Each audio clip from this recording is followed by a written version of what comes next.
Welcome to Listen by Gene Ginsberg. This audio experience and podcast is all about social media, digital marketing, entrepreneurship, and interviews with top entrepreneurs in the digital and social space. I am your host, Gene Ginsberg, digital marketing expert, #1 best-selling author, and award-winning entrepreneur. I will be sharing with you strategies, tips, and tactics on how to grow your business and your social media following. Thanks for listening.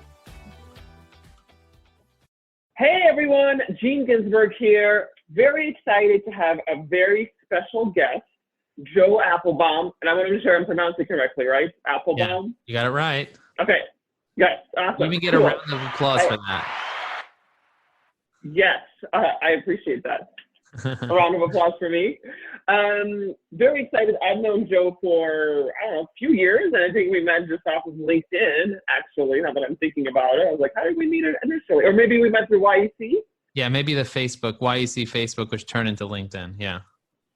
Yeah, absolutely. But I see your posts all the time, and I engage with your posts, and this is pretty exciting to have you on the podcast. So first question is, just tell us a little bit about your background. Sure. So I grew up watching my mother try to build a successful business. And like most business owners, I know you know this, 96% of businesses don't even get to the $1 million mark. And she tried for 10 years and eventually she went out of business after 9/11. And she always said it was because she was unlucky. But I thought something was missing. So when I started Ajax Union, our digital marketing agency, we were fortunate enough to be on the Inc. 500. And looking back, I just wondered, okay, so what did I do? How come I was able to do this within 3 years of my business? I was able to get on the top of one of the fastest growing companies in America. And she tried for 10 years and she just couldn't do it. She's a hard worker. She has faith. She loved her business. So she loved what she was doing every single day. She wouldn't work 16 hours a day if she didn't love it. And so I just always felt bad because she was my inspiration. And I just wanted to sometimes you want to solve your childhood wounds. And watching my mother suffer as a female entrepreneur without resources in the Jewish community, it kind of struck something within me very, very deep. And it made me just want to be successful and then want to teach that to other people and say, hey, look, Ma, this is how you do it. What I realize is that you need the right mindset. You need the right strategy. You need the right relationships for sure. Those are 3 major things. But what's behind all that is your belief system. The belief that you can trust other people, the belief that you change. There's a famous saying, if it ain't broke, don't fix it. My mother didn't really want a website. I offered to make her a website so many times, or eBay or anything like that. She was like, no. Let's just wait for people to come in the store. Let's, give some charity, buy a lotto ticket, things like that. So for me, watching her, that was a big inspiration for me to have that hunger. And when I was ready to build $1 million business, found the right partner, picked the right thing, a lot of trial and error, a lot of failing in the first year. But eventually we figured out one product that worked for one demographic with one partner. We went at it like crazy. And we were fortunate enough to grow the business significantly. That's actually so interesting that you talk about, like you said, that your mother felt like she was unlucky and that's why her business failed. And I've seen that in entrepreneurs or just in people in general. Like if you feel like you're unlucky, then you're probably, that's like your own trend, like you kind of create what you believe, right? You create your own reality. I think that's so true. So I'm just curious, like, is that like did your mom just feel like she was unlucky and that was part of the mindset that she had as part of her business? Do you feel like it affected her business? I feel like it was an excuse more than affecting her business. So I believe that the opposite of luck is strategy.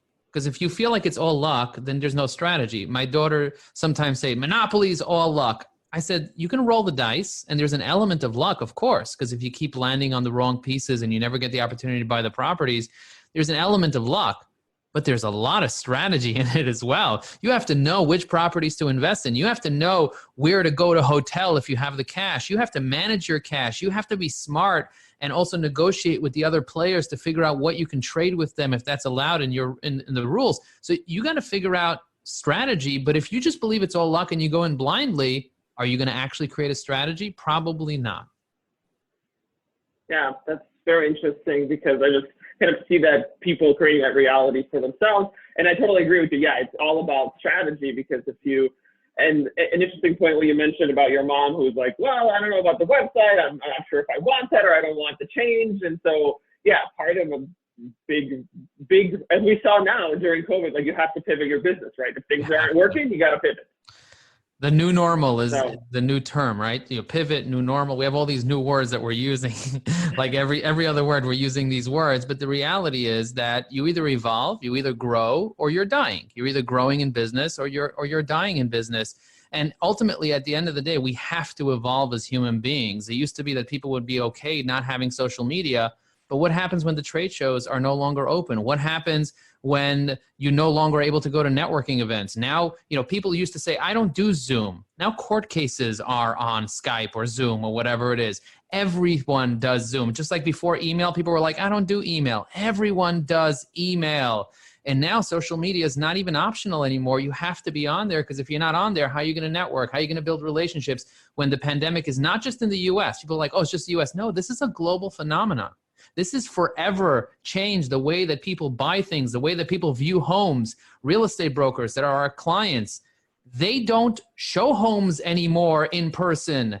They do virtual walkthroughs because some states don't allow real estate brokers to show homes because of COVID. So this has become the standard now. And if you don't change, you will not be around. You will become like a dinosaur and will be obsolete. So you have to have that. But there's one belief that I think stopped her the most, more than just strategy and luck and more than just, you know, versatility.